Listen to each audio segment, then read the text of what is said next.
কুমিল্লার ব্রাহ্মণপাড়ায় বিনা ধান শীষ চাষ করে চমকে যাওয়ার মতো ফলন পেয়েছেন কৃষকেরা।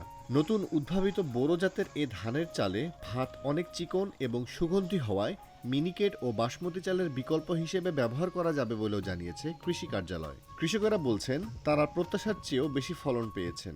আমি 12 শতক জায়গার মাঝে লাগাইছি, ধানটা অনেক ফলনে বালা, তারপরে ধান মোটামুটি ভালো ধান হয়েছে। তারপরে আমি এটি বীজ রাখছি, সামনে বছর আবার এটি লাগানোর লেগে সামনে বছর আবার লাগাই। বিনা পচির ধান তুলনায় মাশাআল্লাহ খুবই ভালো ধান হয়েছে। সামনের বাইরে এই ধান আমরা করার প্রত্যেকে অগ্রসর হয়ে গেছি। আমরা এই ধান আমরা করবো আশা করি, আল্লাহ দিলে ধান ভালো হয়েছে ফলন। কৃষি অফিসের পরামর্শে আমি এই বিনা পচিশ ধান 1 বিঘা জায়গার মধ্যে করছি, ভালোই ফলন হয়েছে। এখন আমার ধান দেখা তো মনে করেন অনেকে উৎসাহী, হেরা এবার সামনে হয়তো অনেকেই এই ধানটা করার জন্য তারা আগ্রহ নিছে, তারা এই ধানটা করব। অনেক ফলন হয়েছে, মোটামুটি এই ফলনটা করে আমি ভালোই আছি, আমি খুব লাভবান।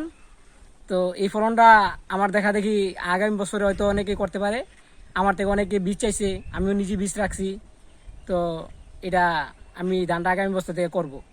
গত বছর উপজেলাটিতে আধা হেক্টর জমিতে পরীক্ষামূলক এ জাতের ধান আবাদ করে ব্যাপক ফলন পেয়েছিলেন কৃষকেরা। তাদের দেখা দেখি এবারও বড় মৌসুমে 144 হেক্টর জমিতে উচ্চ ফলনশীল জাতটি চাষ করা হয়।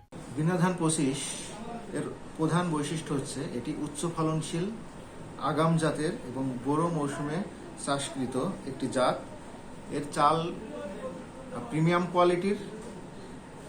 এই ধানের রোগবালাই অন্যান্য ধানের চেয়ে কম এবং এর ফলনও সন্তোষজনক। এর ফলন প্রতি বিঘা প্রতি প্রায় 30 মণ।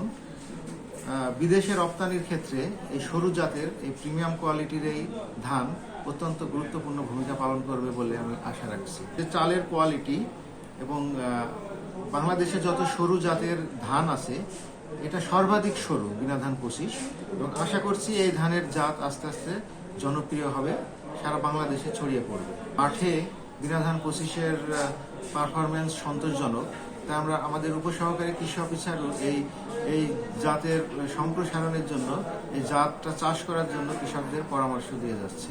এবারও বড় মৌসুমে উপজেলার 144 হেক্টর জমিতে কৃষকদের এই ধান চাষে ব্যাপক ফলন দেখে চমকে যান এলাকাবাসী। আগামী মৌসুমে এই ধানের বীজ সংগ্রহ করে চাষ করার আশা ব্যক্ত করেছেন তাদের অনেকেই।